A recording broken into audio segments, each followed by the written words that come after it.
Guestine. I represent a cluster of villages between Stamford and Grantham. Thank you. My name's Lizzie Loring. I'm a new member and I'm a volunteer footpaths fair. Thanks. Oh, right. Barry Clifton, new member, footpath volunteer, East Lincolnshire. Lucy Skates from Discford Lincoln, also a new member, users of running and cycling. Larry Robinson, a user of public rights of way for walking and very keen cyclist and off-road cyclist as well. And Joe. James Cairns, Yarborough Ward from North East. One of the oldest members of physically. And councillors Cairns and Carrigan are respective representatives of the two local authorities that commissioned this laugh. I'll just ask the opposite here. I noticed that we used to have rather a bit of an overweight in horse riders and users, didn't we? And suddenly we seem to have got walkers, don't we? And not a bad thing at all. But Shortage of hay in Lincoln. is that just chance of who's come here today, or have we got a bit of a different weight in the people who came forward? Do you want to take this one? I think we have a different weight of people who came forward, but we do have some equestrian users on the form. I think. Who are not here? Yeah. Yeah. Sent their apologies today. There's at least two. Yeah, well, we'll come to that. Well, that means I can move on to apologies for absence. Thank you, Chairman. We've received apologies from Angie Tomlin, Lauren Sharp, Victor Clark, Steph Round, Malcolm Kazix and Tina Irving. Thank you. Rich. The formal declaration of request for declaration of interest. If anybody knows there's something coming up which they have an interest in, a conflict of interest in, you may declare it now, but you may declare it at any time in the meeting if something crops up that you haven't realised would be a conflict. The next item, which is for members of the public to ask questions. I don't know if there are any public who wish to ask questions. Let's move over that and ask, move on to the minutes of the meeting, the last meeting. And the first thing to do there is to ask if there are any amendments to it. Anyone who was present, if there's anything they think is inaccurately minuted. Isn't, can I have a motion to approve the minutes? That's approved, seconded. All those in favour? And next I'll have matters arising from the minutes. Does anybody want to raise any matters from the minutes? Yes, Chair. John? Friends of group, if you have a look at that on page 6, we were looking at when it should be go to the meeting. So the October meeting, I intend to present that. Likewise, construction sites in the countryside in the October meeting now. No, they seem to be going to on. The next item is for Andrew to present an introduction to the. Yes, sir. This is the one where you're going to talk about the road, isn't it? No, that's it. This one, well, that would be the I see. Sorry, it's myself. yes, that's why I got a bit thrown. I looked at the full range. Well, Matt's going to give it's not Matt, Andrew is going to give an introduction to the local access forums for you all. We'll say thank you. We've agreed as Matt did a lovely presentation, which I then copied, that Matt gets first dibs at this one, and I'm on the screen. Yes, Yeah. Yeah, as I've just introduced myself, I'm Matthew Chaplin. I manage the public rights of way in North East Lincolnshire. Small. Yeah, there's 214 kilometres of public rights of way in North East Lincolnshire. Of that is 138 kilometres of public footpath and 76 kilometres of bridle way. we have quite a few assets on the network, so 296 waymark posts, 178 bridges, 382 signposts, and currently there's 12 stiles, which are horse stiles and pedestrian stiles. Due to the Equality Act, these are sort of being reduced in number and to make the countryside easier access for all. There's 16 barriers, which include motorbike inhibitors, 17 steps, 14 safety bollards, 2 safety and cattle grids. And we deal with also customer reports. Main one being non-reinstatements, overhanging vegetation, obstructions, concrete blocks being put on the rights of way network, and surprisingly leaves on the path that we respond to.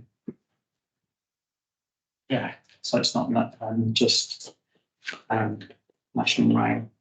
Yeah, so this is the structure of North East Lincolnshire. In 2010, they went in partnership, a regeneration partnership, where the planning, highways and regeneration were outsourced at the time to Balfour Beatty, and they were under Equans banner until next July, when we're going to be paid back to the council. And on the right-hand side, you see the Equans structure that were laid out, and public rights of way are under the highways department. And then there's the head of the highways and transportation, and that he's responsible for the traffic, transport, drainage, parking, and the highways assets. We sit under the highway assets, along with the street lighting, the highway structures, highway assets, highway VC, development control, planning applications go through that team, and the highways inspectors, the team that inspect all the adopted highways. In the public rights of way team, there's myself and one inspector.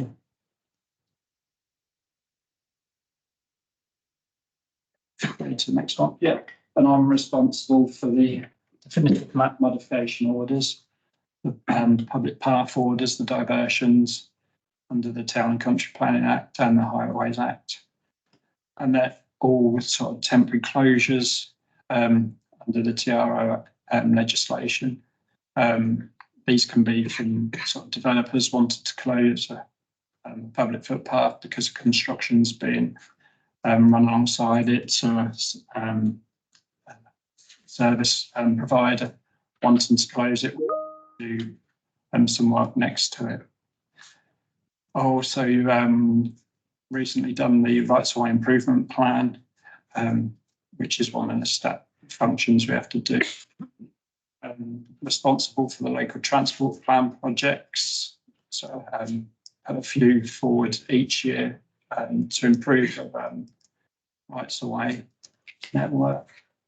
And unfortunately, I've been given the Coastal Path project to implemented. I also do the works orders for the post replacement posts and bridge repairs, any other maintenance on the network.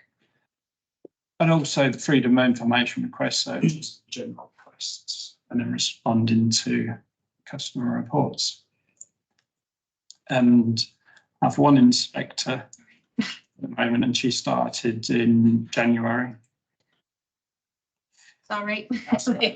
Yeah, and she's getting to know how to do the inspections. She's currently learning how to do them. She's just done the reinstatement checks for all the paths that alongside field edges or cross-field paths. And all the paths on the network are on a 19-month cyclic inspection. So they become 2 different seasons doing the 19-month cyclic inspections. And she's responsible for the reinstatement checks, the way clearance checks, and the weed spraying, and also responds to customer reports. I'm currently dealing much to Andrew's frustration, 3 DMMOs, 26 PPOs. Could you tell us what the? Oh, sorry. DMMOs are definitive map modification orders. They're adding paths where there's evidence been provided to add a certain. And I'll just explain Matt's reference to Andrew's frustrations because there's an enormously greater number that Lincolnshire is dealing with. Yeah. Yes, I was just thinking, Councillor Cairns, we might be talking to you about some sort of resource shift. You might, yeah, but that all that lists me. I got that. Yeah. I got that. Yeah, and 26 PPOs, they are orders, they're the diversions of the paths. And for this year, there's 3 LTP projects, local transport plan projects, and that's surfacing a path in Waltham and replacing a boardwalk in Stallingborough with a culvert and replace hopefully 3 bridges that are coming to the end of their life. These are a couple of projects that we've done the last couple of years. The 2 photos on the right-hand side are surfacing of a path alongside Peaks Parkway in Grimsby. It was sort of quite muddy, uneven, so surfaced it, made it more accessible for some. There'd be more traffic, pedestrian traffic walking up and down there because there's sort of quite a bit of antisocial behaviour around there, and it seems to be doing the trick. And the 2 photos on the left-hand side is 2 bridge replacements we've done. Next one. And it's public footpath 110 in Laceby, and all the bridges that we're replacing have steel crossbit and steel beams across the street, across the streams now. Steel beams seem to be sort of cheaper than timber beams on the bridges, and hopefully these sort of increase the life of the bridge. Steel's is actually cheaper than timber at the moment, so it's costing a lot cheaper to put these bridges in. Okay, thank you. Does anybody have any questions they want to ask? Yes, Peter, did you put your hand up? I just want to see how many people first before I decide. That's just 2. Yeah. Peter, yeah, I sense you were swearing first. Okay, it's something for both Andrew and Matthew, I think. I got accosted a few weeks ago by somebody with an interest in off-road cycles. And I'm thinking of my youngest son used to tear around the countryside. What he was talking about are electric bikes. The legislation is changing on electric bikes and they will be more powerful. That doesn't necessarily mean they'll be faster. They'll still be limited to 15 miles an hour on roads. But apparently, and this guy owns one, he can do 25 miles an hour plus cross country. And he wasn't sure about his rights. He'd been riding on bike. He belongs to a club. I mean, when I'm not talking about sort of teenage stairway, quite the contrary. But he didn't know what the legislation really covered and what we did to influence the maintenance of trackways that could be used by people on 2 wheels rather than 2 legs. So that's why you don't have to give me an answer now. And the other one is a bit more generic, and I've had it from 3 different flipping villages. We all know that we've had the heaviest rainfall, 18-month period of rainfall since records began, and a number of bridges and footpaths that are adjacent to water courses have been damaged. I have tried to plead, usually in the pub, that we're at the back end of the financial year, and you 2 gentlemen will be thinking about next year's budget rather than this. But there is an awareness of it, the amount of damage. Once somebody described the fact that part of the path had actually collapsed into a dike in my village. There's almost a branch that's about 3 or 4 years old, and it's been declared unsafe and taped on.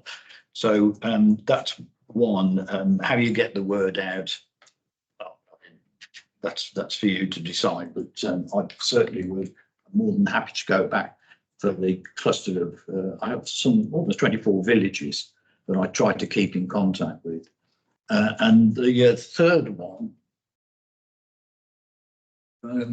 was in the south of the county. We have two fairly large developments. One's called Clipsham Wood, about 2/3 of it's actually in Rutland. And the other one is a huge solar farm.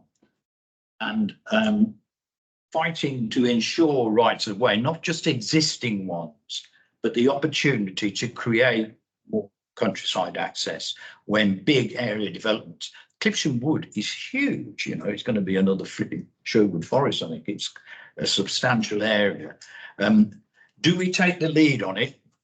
That's a collective we, I don't just mean the LAF.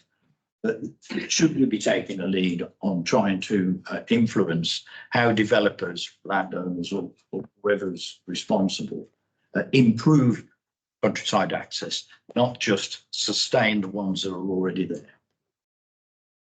Can I just ask, Councillor Kent, do you want to ask your question before I ask any response? Yeah, it was just to Matthew, regarding the developers, how much notice do they have to give you, or are they obliged to give you notice before they interrupt these rights of way? Is there anything written down? Yeah, 4 to 5 weeks that are asked for the legal order to be processed. But if there's a development going on, I'm consulted quite early in the development. And then going back to sort of Peter's statement, that I do work with quite a few developers, and being in that highway asset team and having highway DC alongside in that team, I have quite a good relationship with Lara Pattle, who does the highways DC. And can I ask, are they obliged also to make good as well, Yeah, as it was originally? Okay, all right. yeah. I often go out before a development's taken place to photograph the rights away to make. Anything else you want to say to that, Peters? I'm doing it this way because sometimes people actually ask the same question and get one answer.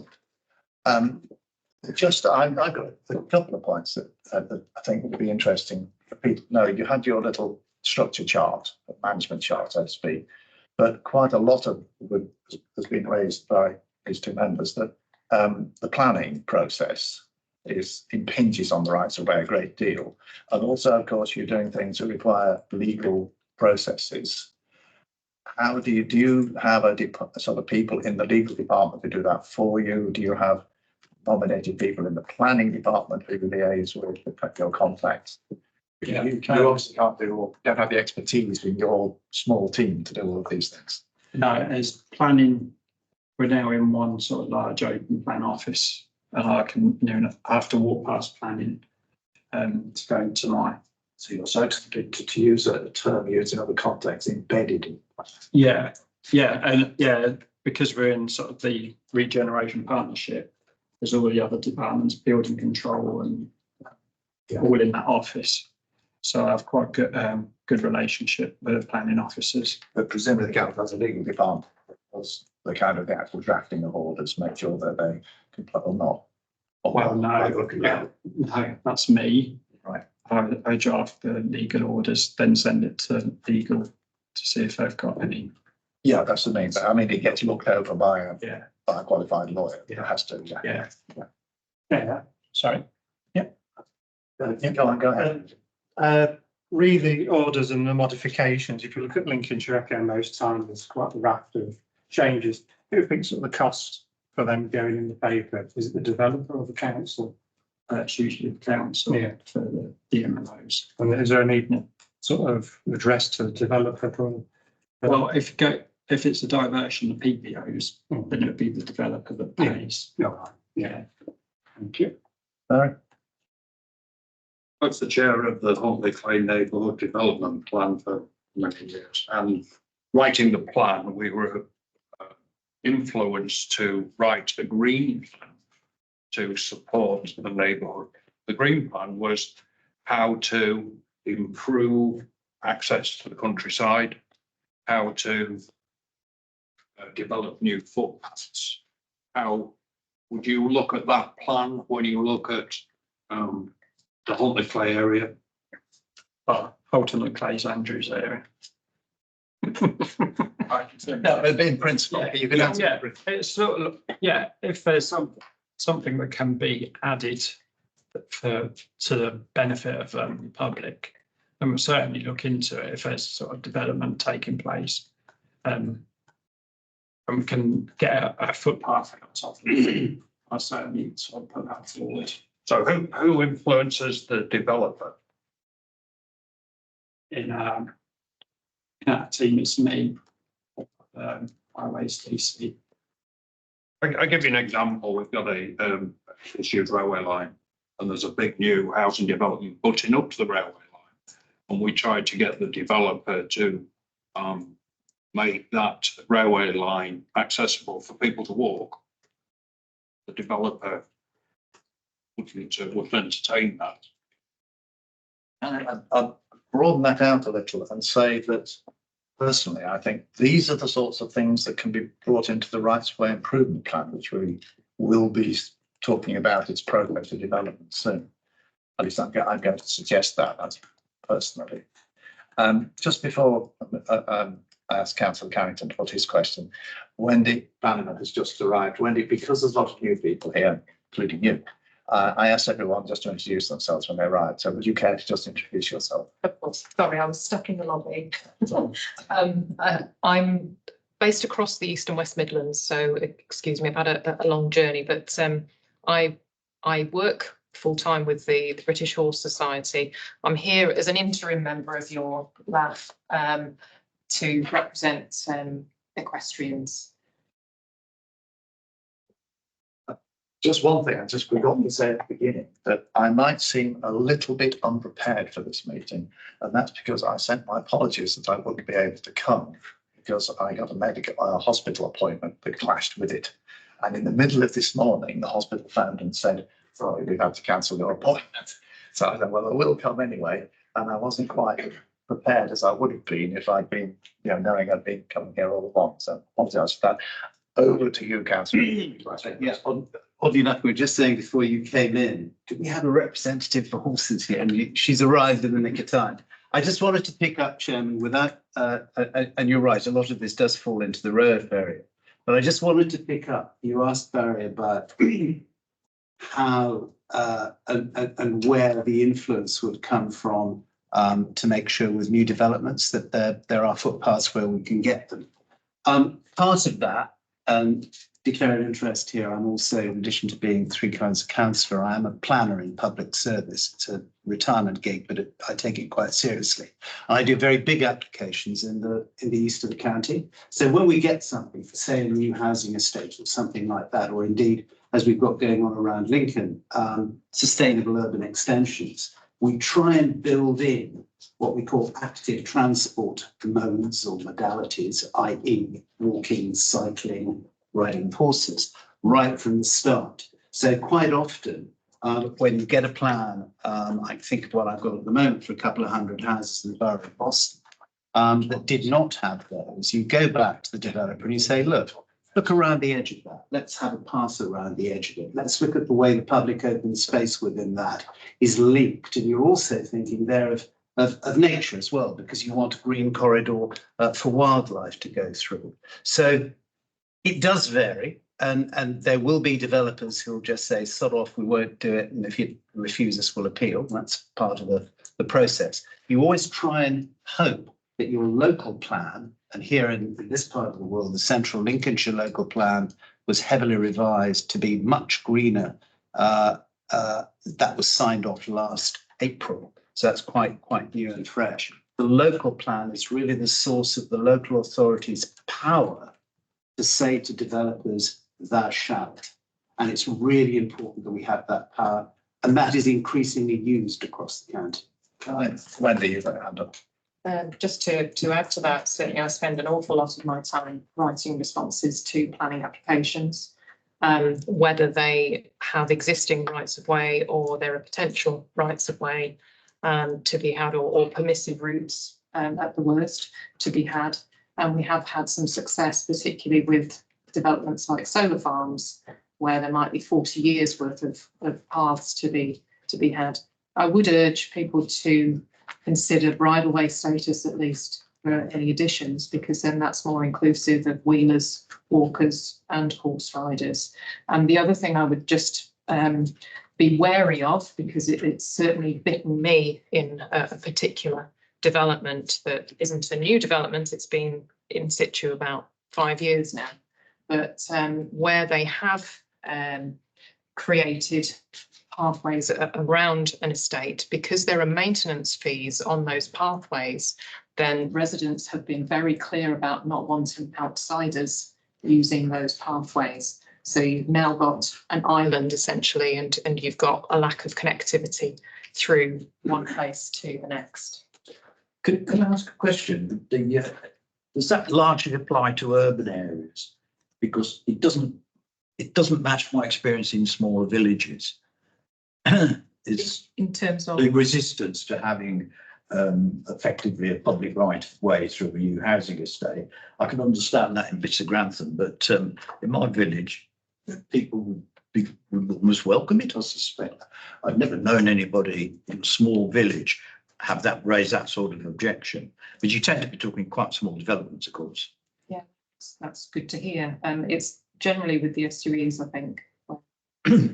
I'll just, anybody who's had any much experience in the planning process knows that it's vitally, really important that the standing policies of the council are in accord with what you're asking.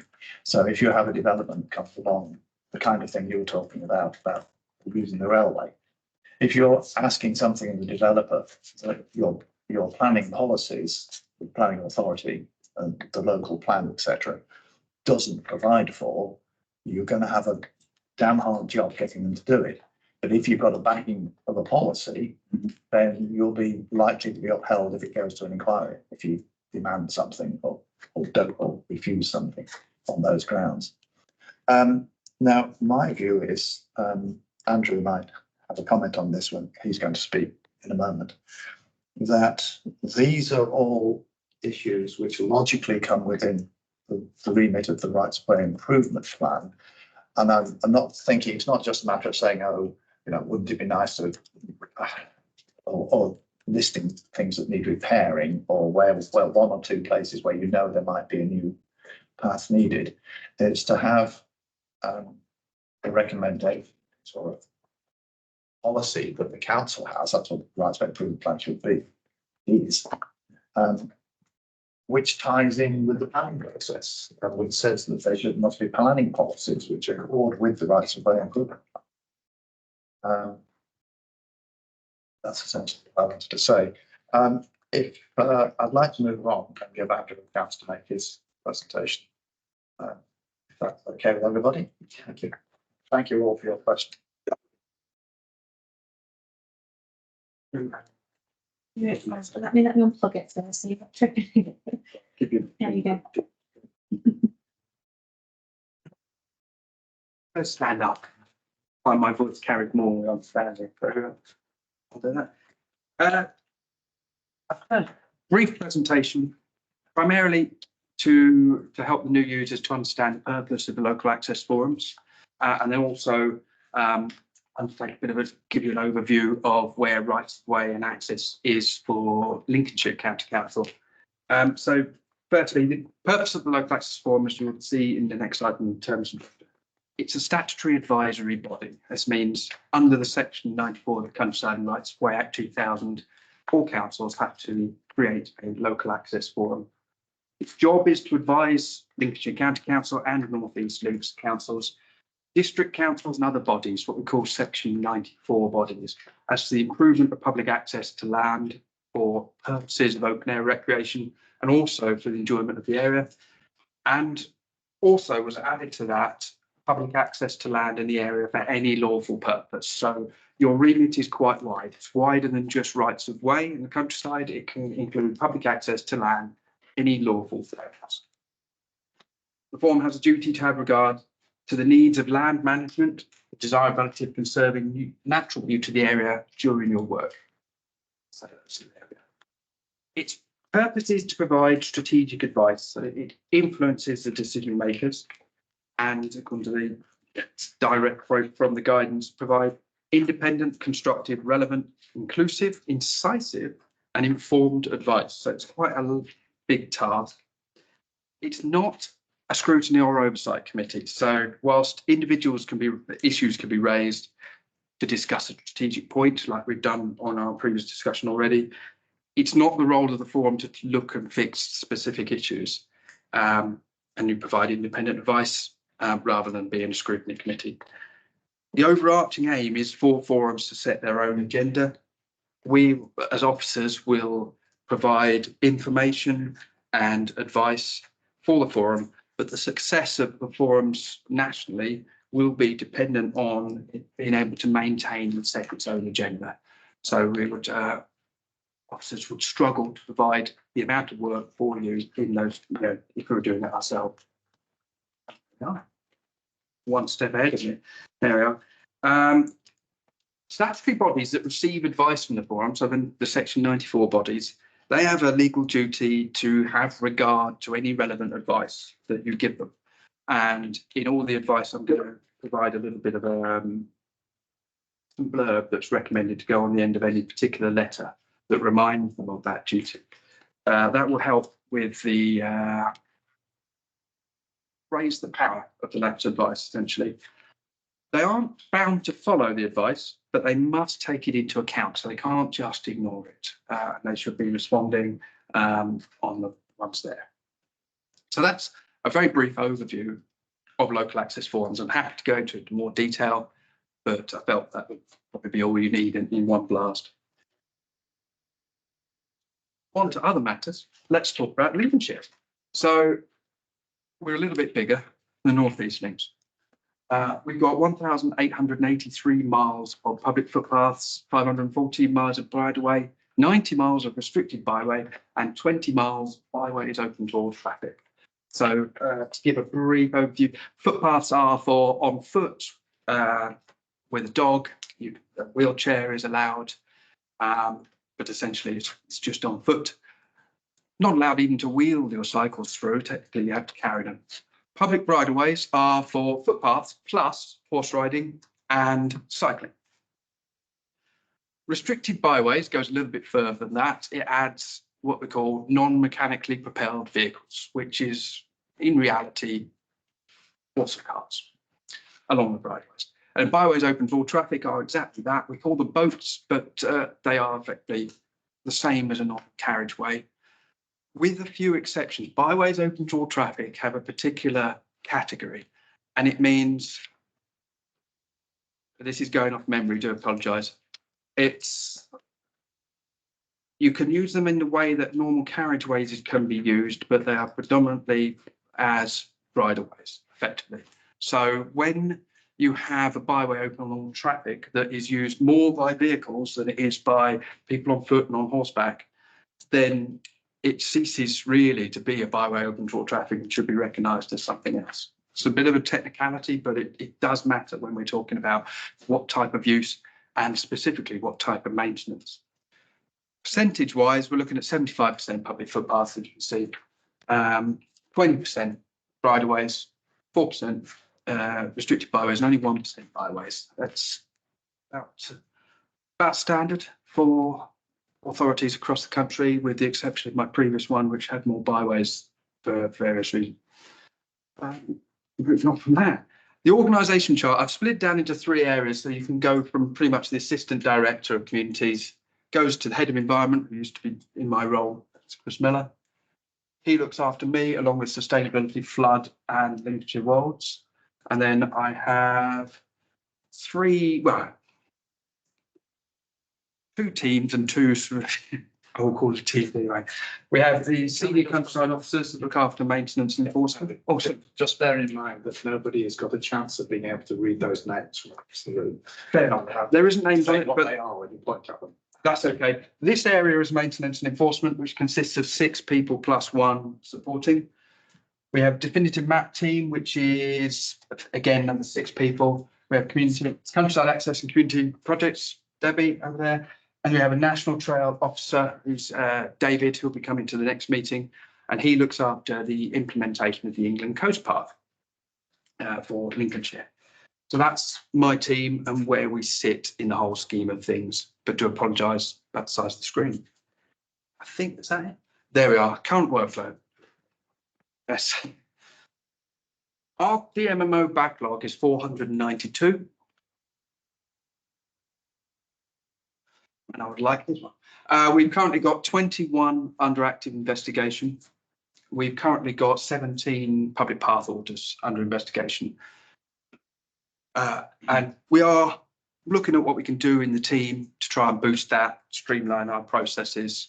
Currently, we've got 3 definitive map officers looking solely on definitive map orders, and we have 1 person looking at public path orders, which are diversions and extinguishments and stopping up. But she only works 3 days a week, so we're looking at how we can sort all of that out and looking at the resources there. Current projects, we've got 16 Rights of Way Development Fund projects. Those are one of the new ones that have come in this year from the council, of suggested schemes from residents that come through the elected members.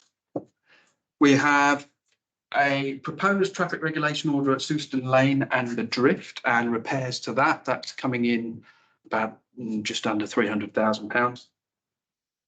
We got 3 large Viking Way projects in addition to that Souston Lane one. King Charles III England Coast Path is one of the top priorities this year. And over the next 2 years, it's the Rights of Way Improvement Plan 2025. So those are not our full workload, but an idea of it. I've got some pictures because I was. We've got some surfacing before and after at Belchford from the Viking Way, which is, Debbie's been looking at. She's provided these pictures. Really great boardwalk at Asterby on the Viking Way. It's gone from wooden to recycled plastic, which is a fantastic material for boardwalks because it doesn't really get a problem in the water. This picture here is currently the before. I'm rather hoping to have an after soon, but that is the Skillington Viking Way, and that's part of our proposed traffic regulation order as a bit of an insight to the sort of issue we're trying to deal with there. And this is a replacement bridge deck at Curtin, which you might be interested in this one. We replaced all of the wood and kept the steel, and we replaced it all with recycled plastic. So the estimated lifespan of that bridge is in around the 45 to 50 year mark, maybe more. But it will withstand it. What you can't see at this bridge, because it looks fantastic from that angle, is that the bridge decks are actually rotten and falling through. So we needed to replace the whole thing. And that was done at a fairly economic cost. To be a nice bridge after that. I think that's it. I do have some answers to some of the questions that were raised before from a Lincolnshire perspective, but of course I'll see if anyone else doesn't. I'll ask who indicate if you want to ask a question. So far only one, so over to you, Peter. I've invested some time in talking to people like CPRE, Wildlife Trust, a lot of organisations. I had hoped, Chris, to present this last October, but I was struck down with shingles. So I was incoherent by the time he held your meeting. So this has been developed over a period of months. And the latest DEFRA guidelines, which actually, funny enough, Natural England were the first ones to send back to me, specifically at Para 361, much forum work will inevitably be reactive and independent on the timing of various initiatives or consultations. However, forums should adopt a proactive approach in setting their priorities and giving advice. And some of the examples the lady from Natural England gave me were site specific. And I think, because we'll come on to the proposed constitution for this LAF shortly, that needs to be firmly in our sights. You will, in the old, Chris will probably say so, in the old days, when we were joined with Rutland, we did get an awful lot of, a walkway around a reservoir or something that crops up time and time again. You do need to be careful. Yeah. But on the other hand, if you set the policy out properly and word it in such a way that it's quite clear that individual sites can raise an issue and set the policy statement there, you should, forgive me, Andrew, if I misheard you, but I think you said, you were talking strategically. The LAF And I have spoken to other LEFs, by the way, dotted up and down the country. Some were more responsive than others. Leicestershire, where I used to work, were very good, came back to me straight away. But there's a huge variation across England and Wales, for that matter, on how the constitutions, or they may be terms of reference, they tend to use different formats, are worded. But people will hold you to the wordings. But we have to be very careful in the constitution. But I would say that we should be involved in small as well as large initiatives if they improve countryside access. Does that make sense? It certainly does to me. That does it to Andrew. And that's to an extent, what I think I was getting at by that is when it looks at it strategically, what will bog down for it is talking about a nail is loose on stile number 4 on this footpath. Yeah. That's the sort of thing that that might be used in terms to talk about how our styles put together properly and how do we make sure that they're okay across the board. But there's the devil is in the detail in a lot of things in rights of way. And I think in some cases that would be absolutely appropriate to discuss, but it would suck up all of your time if you were looking at loads of individual stuff.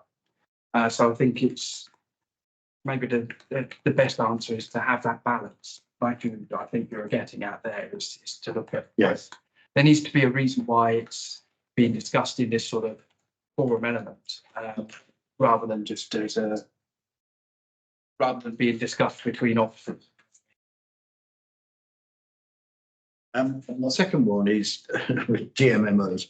There is a lot of concern, certainly in rural communities, about the 490 odd outstanding DMOs, the business about British Horse Society, looking back to when the Norman Conquest started, I think. There was a lot of concern with landowners, ordinary households. I mean, a neighbour of mine theoretically has a DMO that goes through his front door and across his back garden.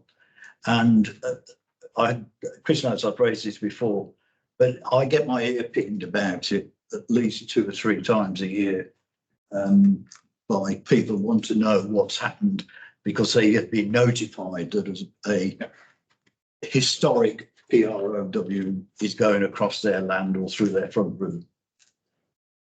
Yeah, I think that's up to us. You mentioned the number, but not the length of time. And I think the real problem is how long it takes to process them. And I'm going to ask you to do something which is slightly embarrassing. How long have the oldest cases been on the book? The oldest case on the book isn't actually an application, but it's one of the what's called the self-started ones, and it was added in 1985. So it wasn't actually an application. I would have to actually look.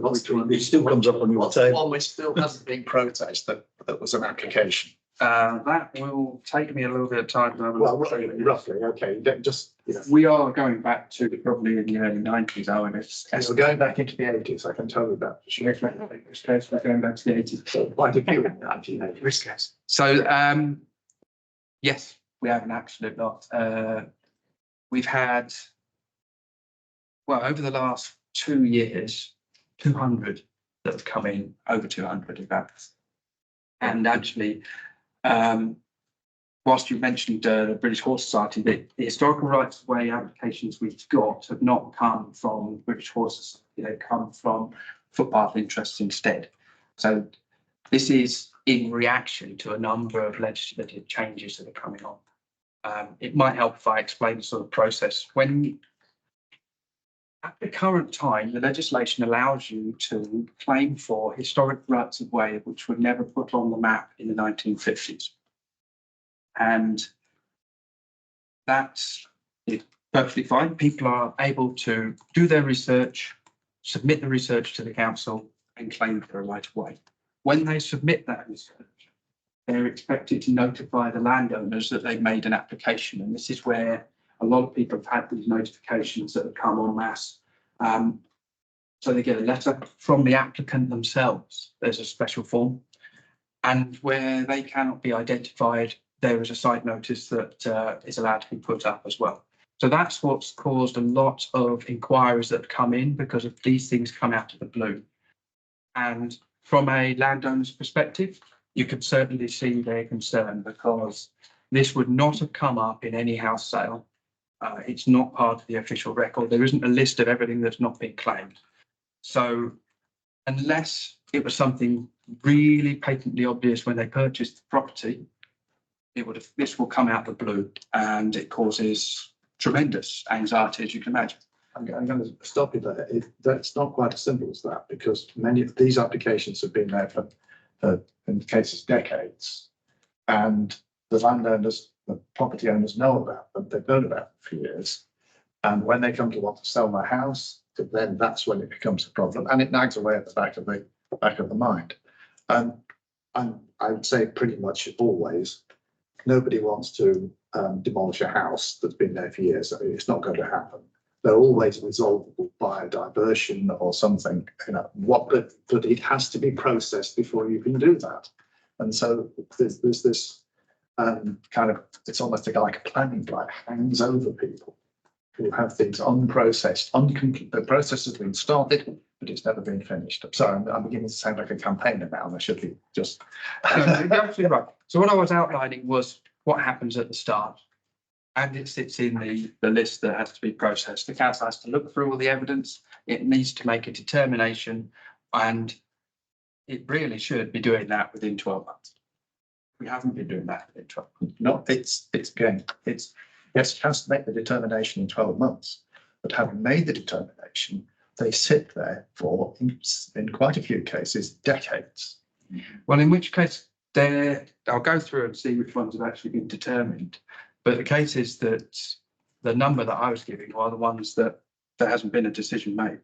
Hasn't been determined. So we do have about 5 currently, just this year, public inquiries. So these are claims that have been objected to. We've made an order, it's been objected to, and they go to the planning inspector. That adds extra time and things like that. So these do take a very long time.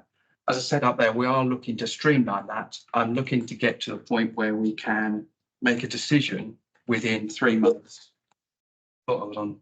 Yeah, do apologise. It's completing the process. It all is, done, yeah. dusted. That's what. So that's what we want. But that all we can do is determine it because we make an order that is another 42 days or 6 weeks of consultation. After which, if there are outstanding objections, we cannot confirm an order. So this is where we've chosen that there is enough evidence to put it on the map.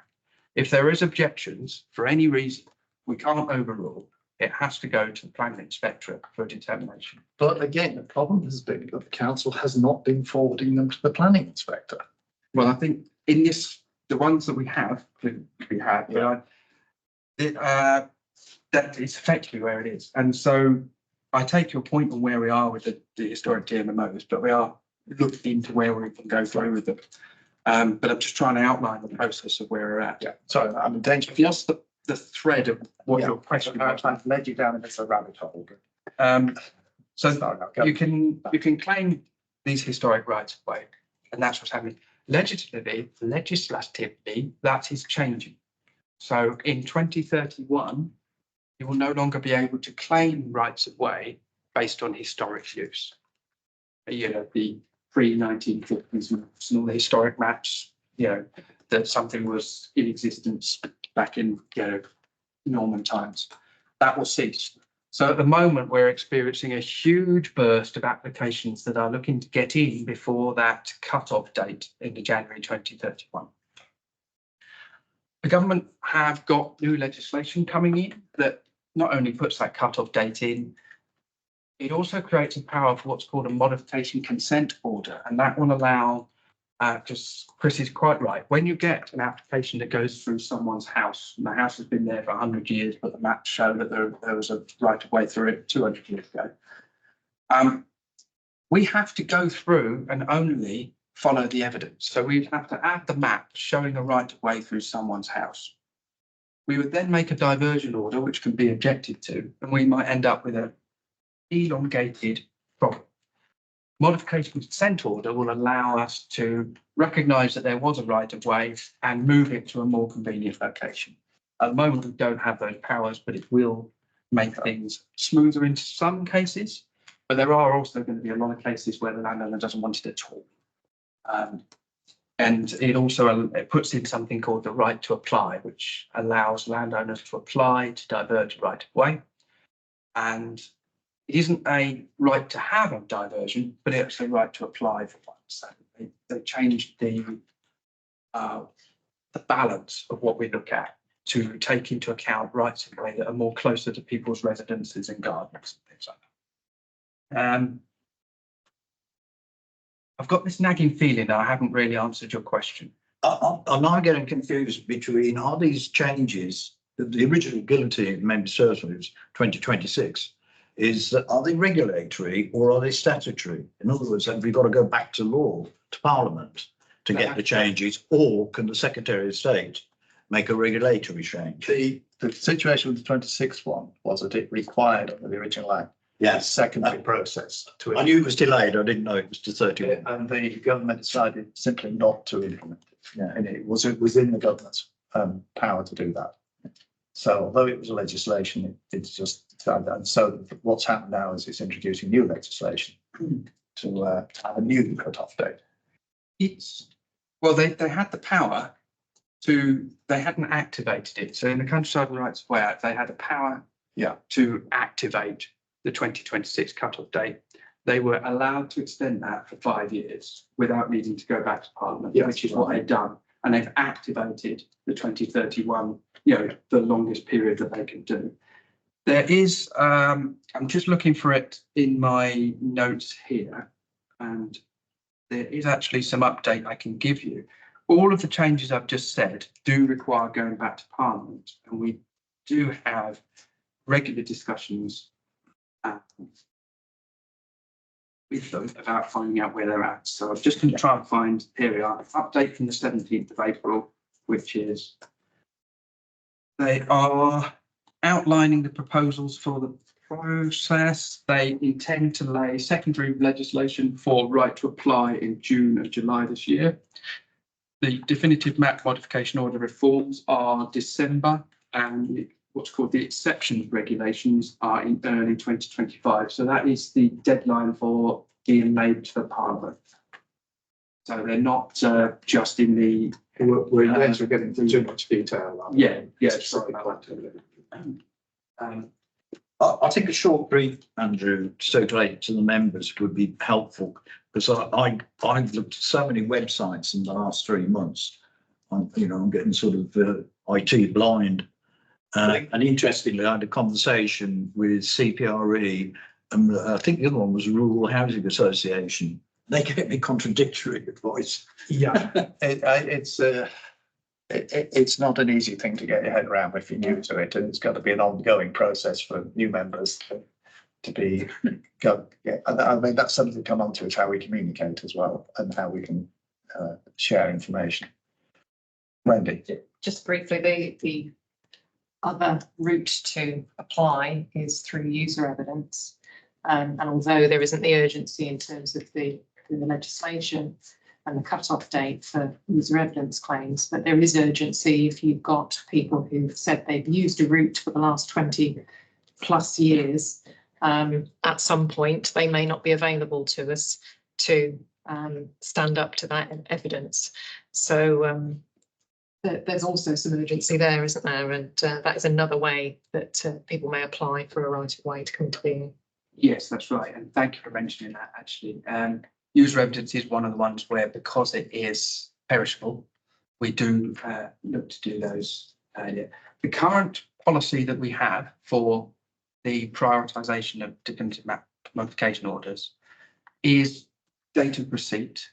However, the council has a specific committee to look at the rights of way prioritisation, and applicants or anyone can actually apply to have the case considered by that committee and raised up the profile. So currently that's what's happened with a lot of them, and it's the reason why some of these are so is because other cases have been put up onto the priority list.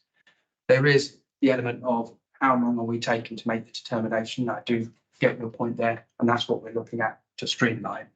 But the policy is still managed by elected members in terms of what we what is next. I repeat, it's not the length of time it takes to reach determination, it's the length of time it takes to reach a conclusion.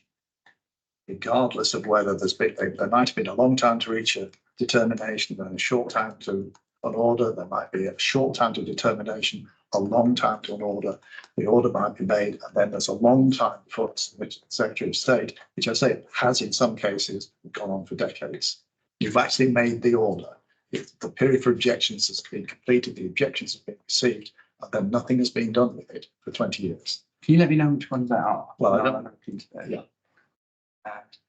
I'll be looking at those. Well, I could let you know one or two, I don't know. I mean, Oh, from the we should have a table to you readily available, which can be looked through in a few minutes. A few minutes is probably a bit clean. This Well, we've the got database is not as easily interrogated. Maybe it's a matter of having columns and tick boxes as we Chair. reach this stage. Could I suggest we move on? Yes, thank you very much. Yes, thank you.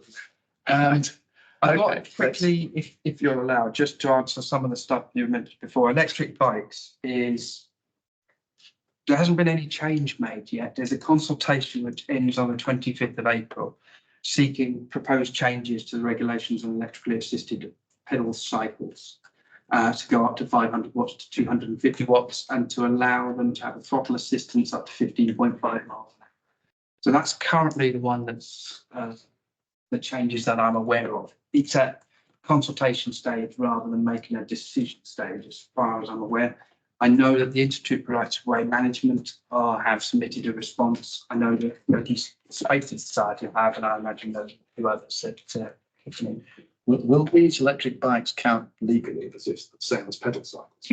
Yes. Yes, they do. Present, yes, that's the problem, isn't it? Yes, because the law for taking a motorbike on a public right of way is entirely different from taking a pedal cycle. I mean, unlawfully taking one. We have Most of them are now being fitted, literally switch. There's a limiter which says 25 kilometres an hour, which is what, 15.5 miles an hour, on a road, on a public road.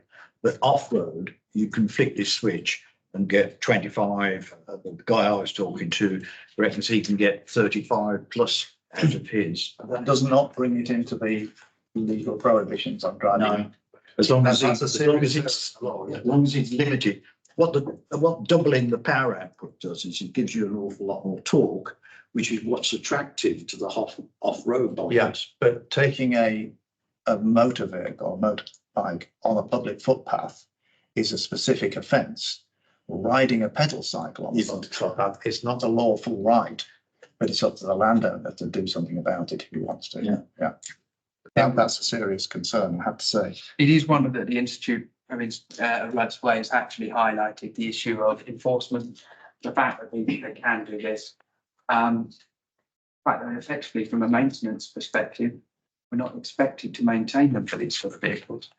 And the spaces, particularly roadways, they have to be shared with other users. So it does cause some concern in where they're going. At the moment, the consultation has been released by the Department for Transport. We're not entirely sure how much the Department for the Environment, Food and Rural Affairs has had involvement. All we can really do is respond to that consultation at this stage. I can say that many of the paths I regularly walk, I've seen the track marks, so they are, these bikes are out there. And whereas a moped would definitely be noticed literally because of the noise, these things aren't. Thank you for raising that.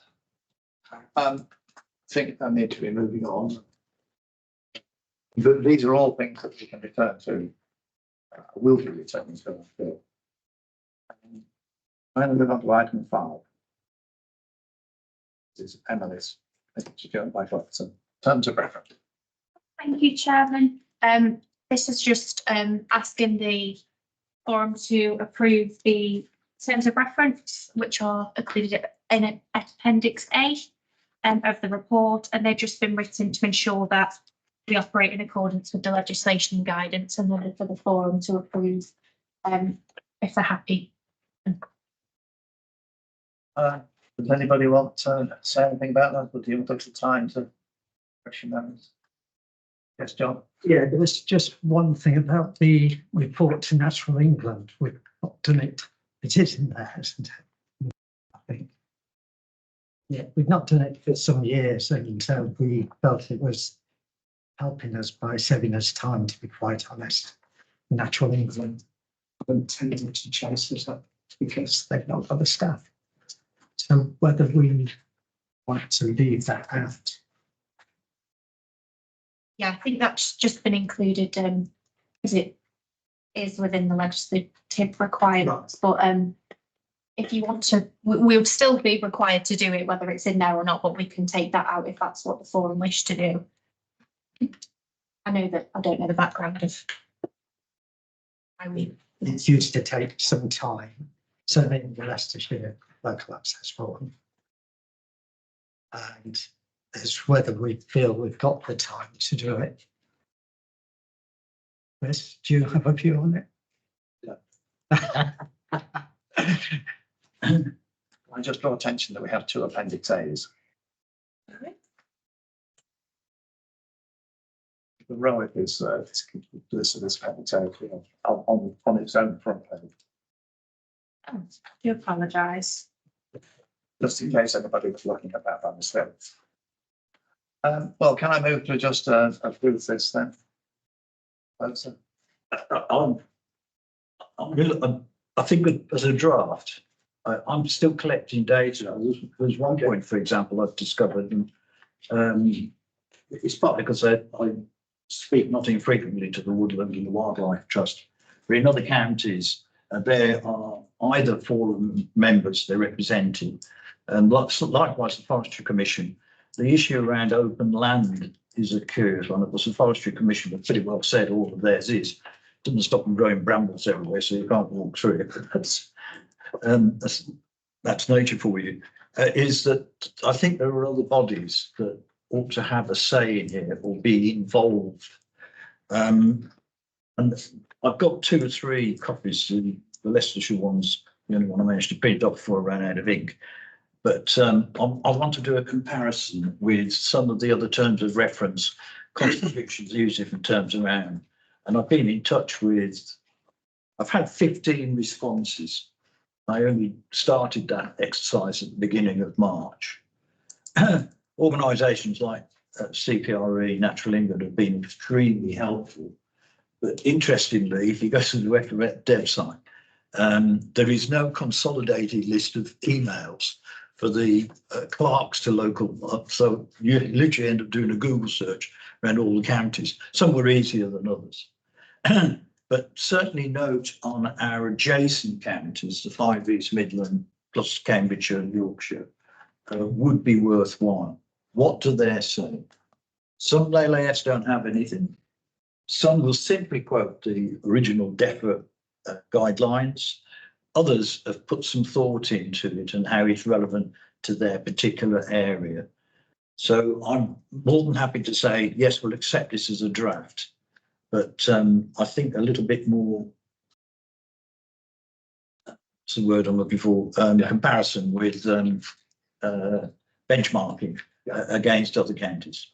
Can I? Yeah, I'm going to suggest that we do a second your motion and we do accept these. And then if someone wants to come back with a revision later, then they're perfectly free to do it. But for the moment, we've got what we've got in front of us, and I think we should vote on. Yeah, Emily, and I take it we need to adopt it, what you're saying. We need to adopt something now. We could do with it having something to work to at the current stage. Are you? Nothing to stop us changing it.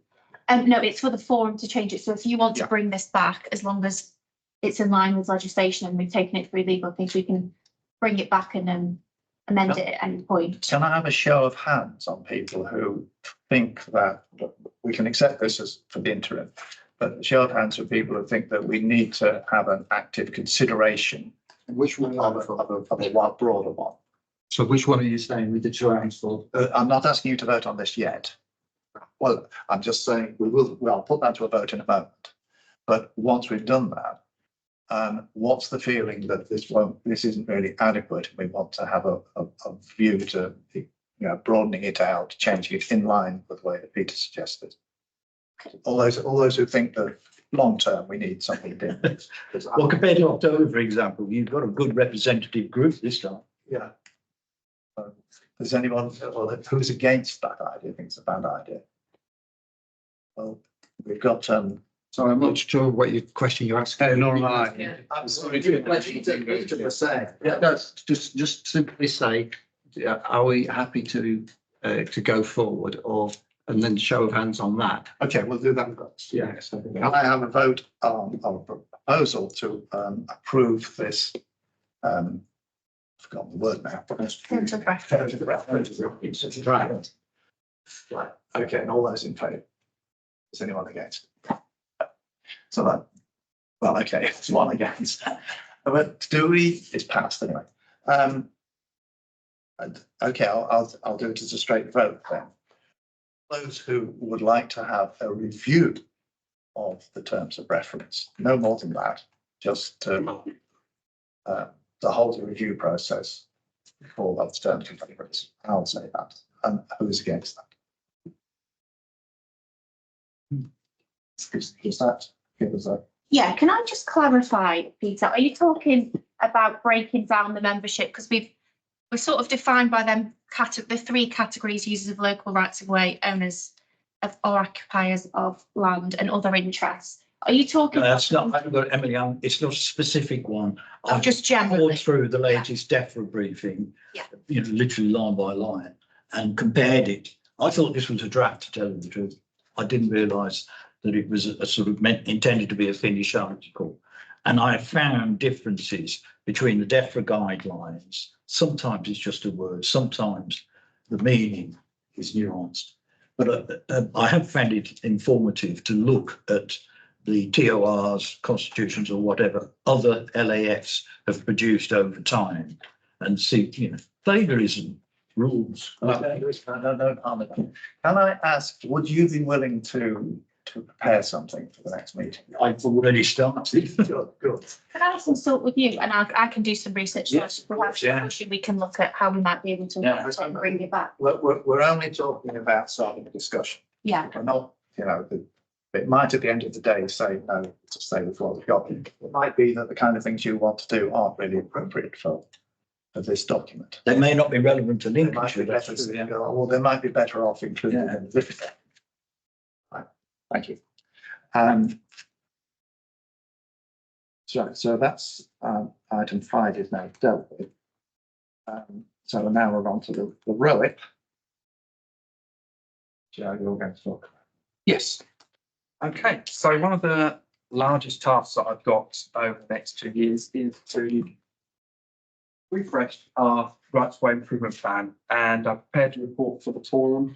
I won't go through it in particular detail, but to say what we're looking at, the first stage is essentially 3 main stages. Work out the statement of need of what users of rights of way need for the future in the next 10 years. Develop a draft plan which seeks to meet those needs, and then consult on that draft plan in order to produce the final plan. So it's basic elements of it. We are at the statement of need part, which is the very early stages. There is a slight error on page 19 of the report, and it's just simply the order of tasks. I've given a project plan timescale, which includes develop a statement of need and then undertake a statement of need consultation. Actually, it works the other way. You consult first on what is needed, and then you develop your statement of need. So effectively, we're going in with a blank sheet of paper, albeit with pre-existing. What I'm looking to do is, advice from the forum is sought from strategically, what are the current and likely future needs of the public from the perspective of walkers, runners, disabled users, horse riders, cyclists, house drivers, off-road motorcycling and off-road vehicle users. So what are the current and likely future needs of the public? Are there specific user groups that we list, not listed above, that need to be considered? Is there any advice from the forum about our approach? And lastly, how does the LAF want to engage with this process? So generally, we're looking until next October 2025. There's going to be developments that fall outside the forum's meeting schedule. So does it want to consider having a subgroup that can engage on a more day-to-day basis, or anything like that?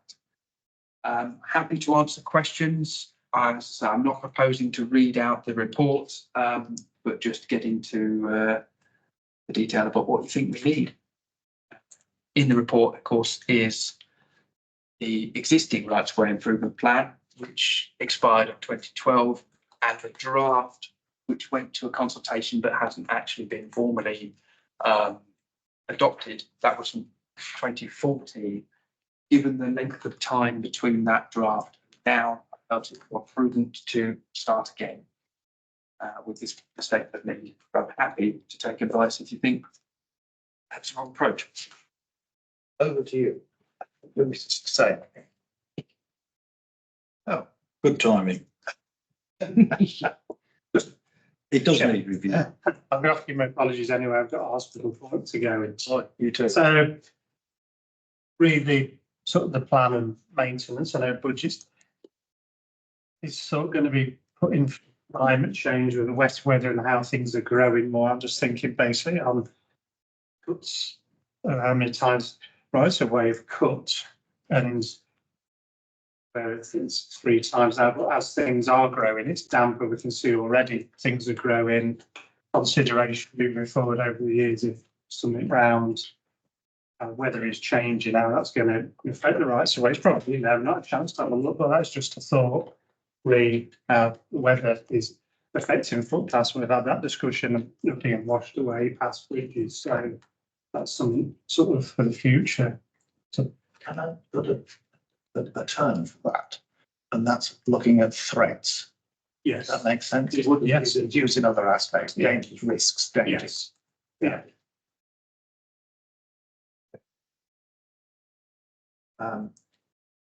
Anybody else? Yes, Barry. Yeah. I think it sounds pretty sound to me. I think the approach seems to, I can't see anything wrong with that. I have a point. There's a list of consultees. And I thought there was some which seemed to me that maybe ought to be in there. I'll give a general term to it as those public and charitable bodies which give access to land for their land. I'm interested in it. I'm thinking of the Woodland Trust, National Trust, Wildlife, Wildlife Trust, and there may be others. But those seem to me to be people who, well, they're likely to have useful input. And also some views perhaps, because that seems that. Is that for the statement of need? So Well, you had a list of consultees, which included people like the VHS, RANDS, and so on. In a month when they go. yes, that's right. So that list is for what we're proposing for the statement of need consultation. I'm absolutely happy to add to that list and take the grass ball. So at this stage, are you looking for suggestions about how that statement of need is established, how that consultation will take place? I'm looking really, and I appreciate that 3 p.m. on a Tuesday afternoon might not always be the best place to receive it all, but I'm looking for actually what is the need for the public. So not so much asking the last opinion, what it is on how we're doing it, but also what the forum thinks is the likely future needs. Whether our current plan still meets it, anything really. We need to know. I need to know what we're aiming at so that we can draft the plan. Barry. We need to understand financial plans looking forward. You can write a blue sky sort of plan, but it's never going to be achievable financially.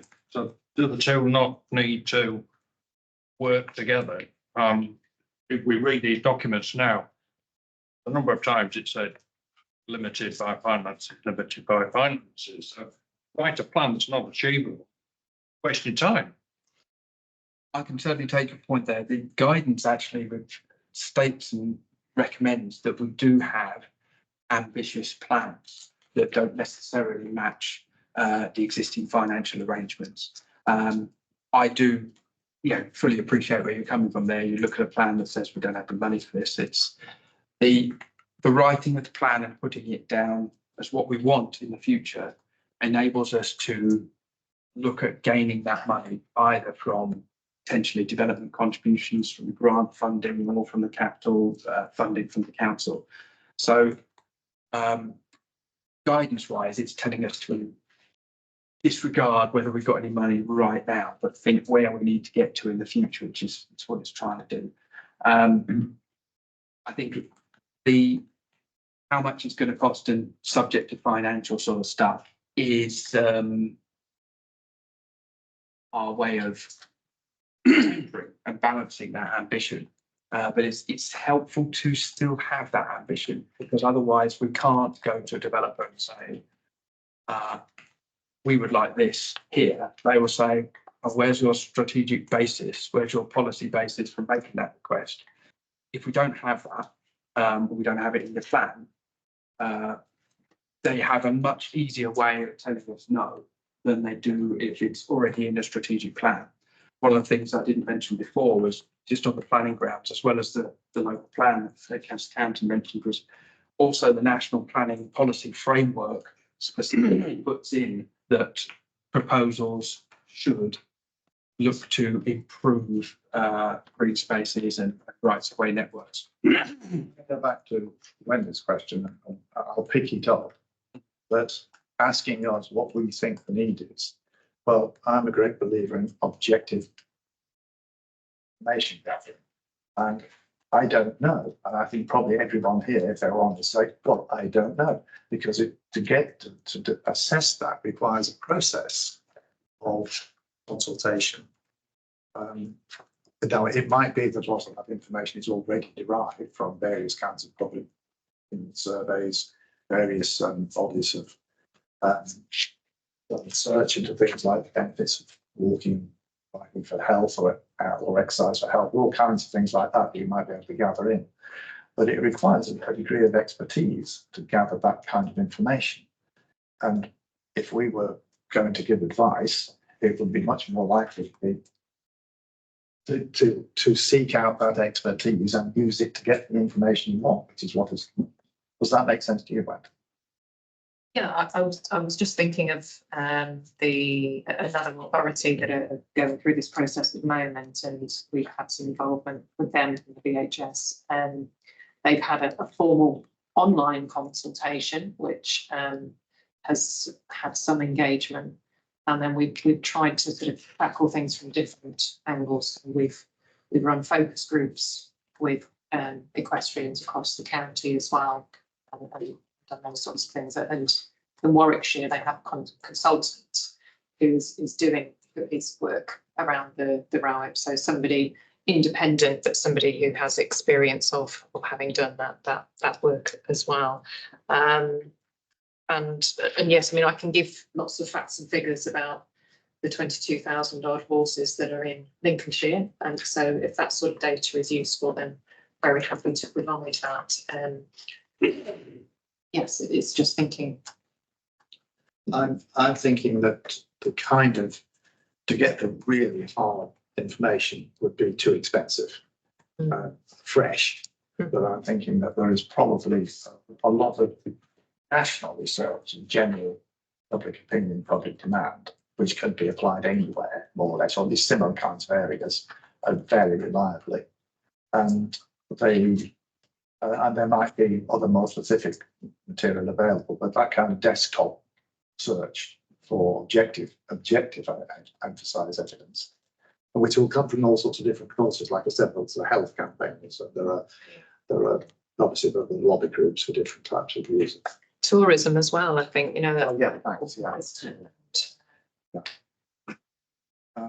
To identify the need. Second thing I wanted to say, I'll just come back quickly, that I think we can all predict that if a really thorough process was done to find out what the need really is, the need would come far beyond what the resources are likely to be. Right? But that shouldn't stop you doing it. It shouldn't stop you saying, in an ideal world, we'd spend 10 times as much money as we can. Because then you can look at prioritising, well, that 1/10 of the money needs, where can it best be used out of all the choices? So, yeah, Peter, was it you just wanting to speak? No. It was There seems to be two sorts of needs. One is the strategic need, for instance, the health aspects of it. And I agree, most of that is publicly available and it already appears, it just needs updating in the existing plan. I think also there is, although it may not be quite subjective, there is the subjective need of local communities, local groups to see specific routes opened up, corrected, altered. And that's probably just as valid and will actually capture local imagination much more than, say, the health needs, because the people who are really interested are already satisfied doing something about the health side of things. And there's a bit of common sense application as well. Where are there areas where there seems to be a lack generally of paths? Is that confirmed by local opinion? What might be feasible in principle in opening up? And there's lots of ideas, fairly simple ideas that could be incorporated from that point of view without, I would have thought, a huge degree of effort required. Yeah, but this is being said for your. No, that's not true. So I'm looking for you to, wish to answer. I've written, this will be my fourth row. So, and that does not mean by any means that I'm an expert, because each one is fundamentally different. Yeah. But when I was in a small unitary, I did include the specific parts, and because there didn't seem a way of what I deal with that information, because it comes through from a public consultation. I would like a path from X to Y. There was a few problems with that. First of all, it wasn't really part of the strategic ROIC itself. It could only really be an appendix. And that in itself became a problem, because you would publish a list of paths across people's land and they would be very upset that that path was on there. It wasn't feasible to get everyone's agreement before that path went on the list. That would take a decade. It became one of those things that would be very difficult to do. That was even just at a small unitary level. So we're not proposing at this stage to include a list. It would probably make more sense in a strategic point of view to identify areas where there seems to be a lack, include those as a strategic look at. One obvious one is urban fringes, where one would be looking possibly at opening up more, but you don't have to specifically say where, but then it becomes a principle that then you go onto a more tactical level. When you come to the actual implementation, I totally agree that is the best way of handling it. So it's coming through that we need more around urban fringes, or we need a better way to link across the wolds at the top. Yeah, those sort of areas. Yeah, rather than we need this path across Mr. Million's land. I really hope there isn't someone called Mr. Million.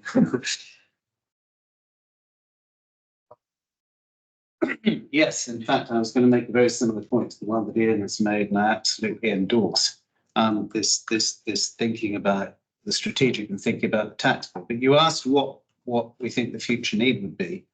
I think you can sum it up in a number of fairly terse statements, and I don't think that we need a vast amount of additional data which will kind of get in the way or clog up the process. But if I were to distill one particular aspect into a single word, that word would be network. If you look at a map of our public rights of way, be they footpaths or be they bridleways, they are rooted in history, often very ancient history, but they served a purpose. They were brought into being because at that time they served a purpose. And if you look at that map now, you've got lots of little stubs that actually go nowhere. They may have made sense a long time ago, but they don't necessarily make a huge amount of sense now. Now, understand me clearly, what I'm not saying at all is that we should somehow value them less and not fight to preserve them and all the rest of it, because of course we should. They're the inheritance that we are charged with looking after and handing on.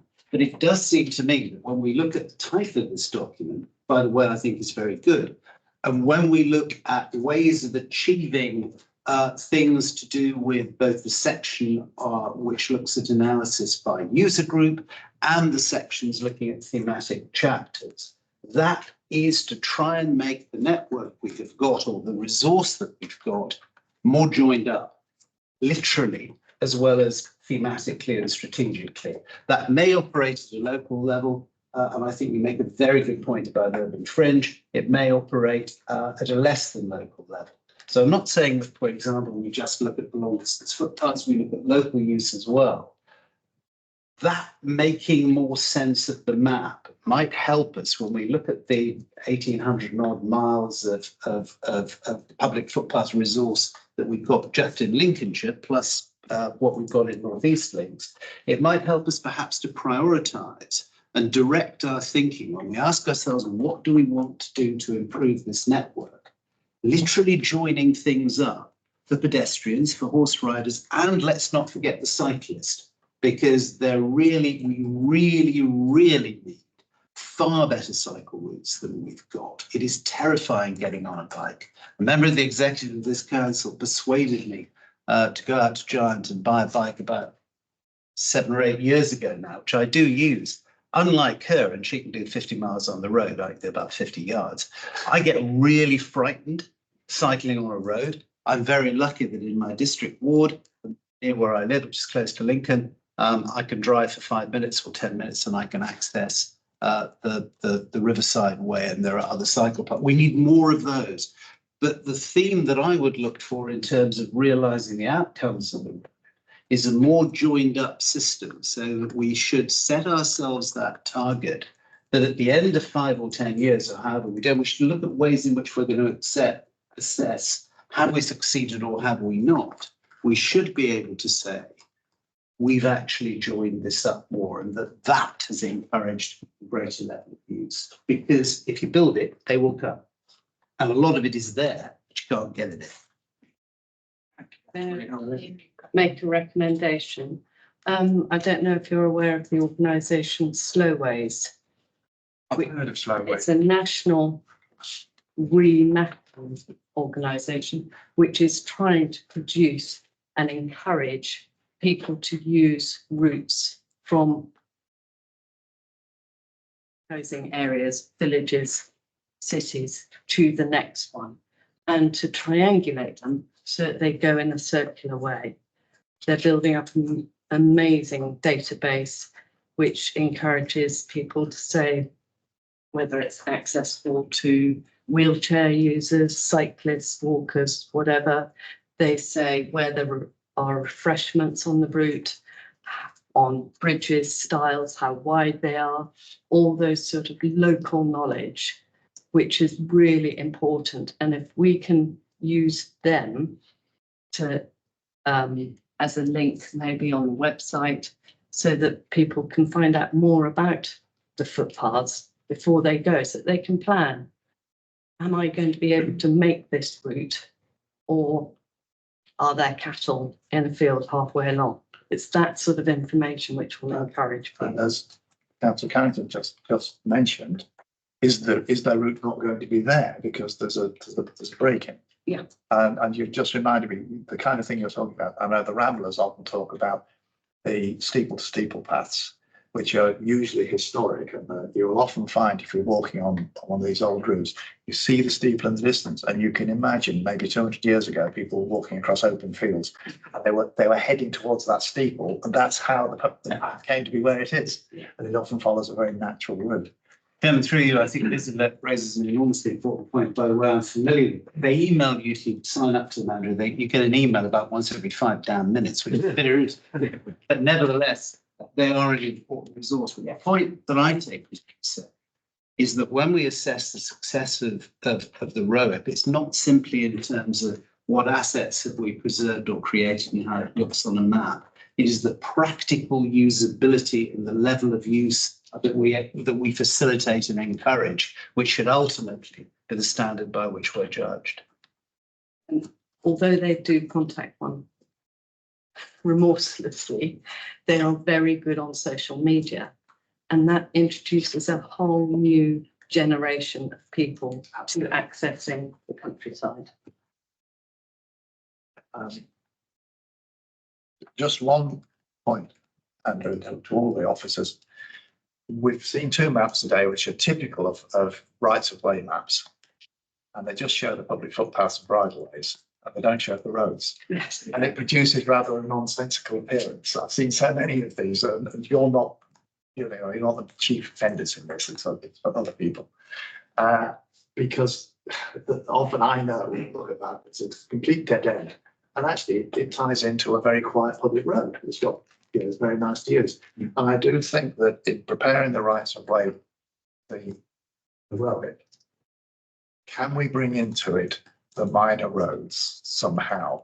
And in particular, I'm always saying this in Lincolnshire, we have quite a lot of very quiet roads that have broad verges, ideal for horses, and so you just want to roll them a bit.